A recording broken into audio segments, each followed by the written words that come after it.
নমস্কার বন্ধুরা, দীপাঞ্জন স্টাডি সেন্টারের পক্ষ থেকে তোমাদের সকলকে জানাই অসংখ্য স্বাগতম। তো তোমাদের জন্য একটি বড় আপডেট, একটি বিগ নিউজ নিয়ে চলে এসেছি। তোমাদের এই মুহূর্তে বহু প্রতীক্ষার পর তোমাদের বিএসএফ জিডি তোমাদের নিয়োগ প্রক্রিয়া শুরু হয়ে গেছে, তোমাদের অ্যাপ্লাইটি শুরু হয়ে গেছে। তোমরা দেখে নাও, সিম্পল যদি তোমাদের মাধ্যমিক পাস হয়ে থাকে, সিম্পল 10th পাস হয়ে থাকলে তোমরা এখানে অ্যাপ্লাইটি করতে পারবে।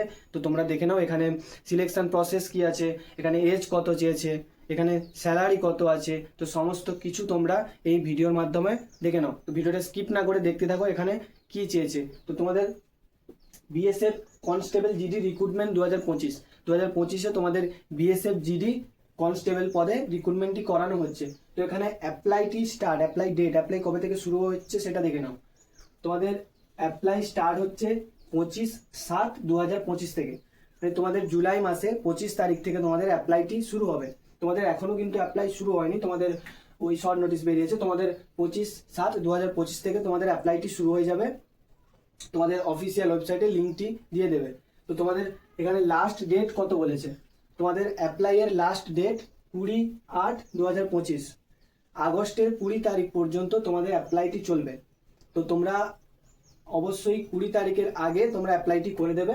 তো এখানে তোমাদের 30 দিন সময় দিয়েছে, খুব ভালো সময় দিয়েছে। তো এখানে তোমাদের স্যালারি কত আছে সেটা তোমরা দেখে নাও। এখানে স্টার্টিং তোমাদের স্যালারি আছে 21,700 থেকে 69,700। তো এটা তোমাদের বেসিক পে 21,700। তো এখানে তোমরা ধরে রাখো স্টার্টিং তোমরা ইন হ্যান্ড স্যালারি তোমরা এখানে 35 প্লাস, তোমরা এখানে 35,000 প্লাস তোমরা এখানে স্টার্টিংয়ে স্যালারিটা পেয়ে যাবে। তো তোমাদের এখানে কোয়ালিফিকেশন কি চেয়েছে তো বলেই দিলাম। কোয়ালিফিকেশন তোমাদের এখানে 10th পাস, তোমরা যদি সিম্পল 10th পাস করে থাকো তোমরা এখানে অ্যাপ্লাই করতে পারবে। তো তোমাদের এখানে এজ কত চেয়েছে সেটা বলে দিই। তোমাদের এখানে এজ কত চেয়েছে, এজ লাগবে।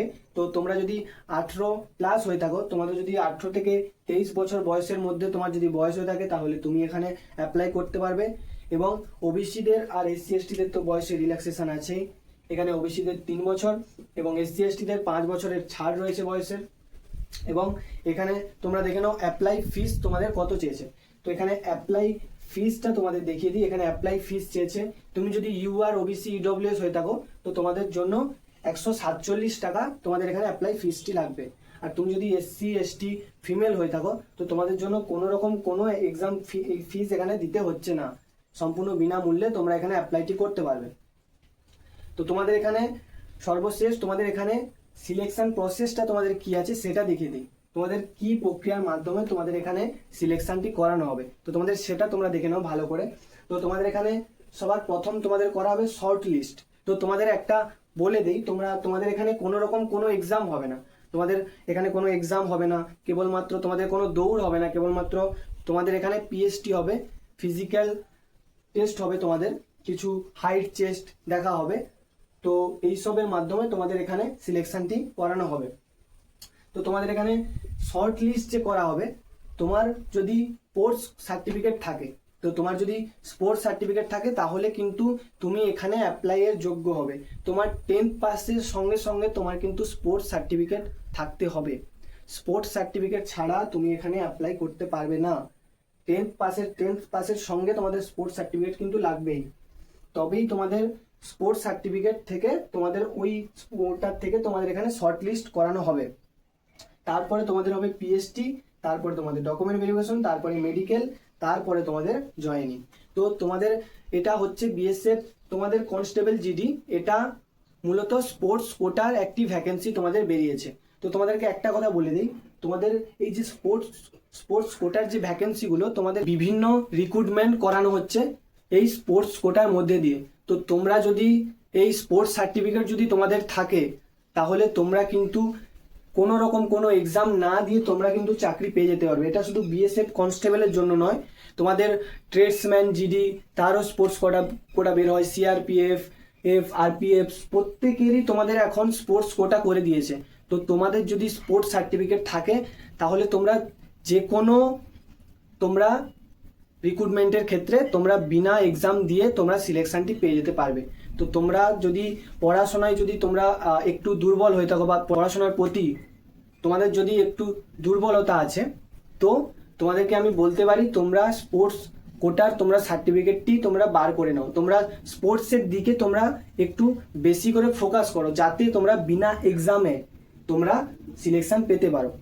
তো তোমাদের এখানে বলে দিই, তোমাদের এখানে প্রথমে শর্ট লিস্ট হবে, তারপরে তোমাদের পিএসটি হবে। পিএসটিতে তোমাদের কি দেখা হবে?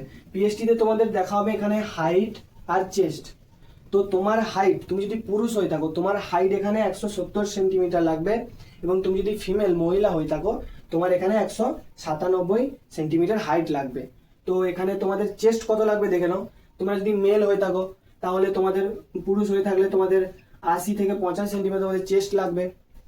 80 সেন্টিমিটার তোমাদের নর্মাল থাকতে হবে, আর 5 সেন্টিমিটার তোমাকে ফুলিয়ে দেখাতে হবে। আর তোমাদের ফিমেলের ক্ষেত্রে তো এখানে কোনো চেস্ট লাগেই না। তো তোমাদের, তো এই ছিল তোমাদের আজকের ইনফরমেশনটি। তো তোমরা সম্পূর্ণ ইনফরমেশনটা বুঝতে পেরেছো তো কিভাবে কি প্রসেসে তোমাদের রিক্রুটমেন্ট হবে।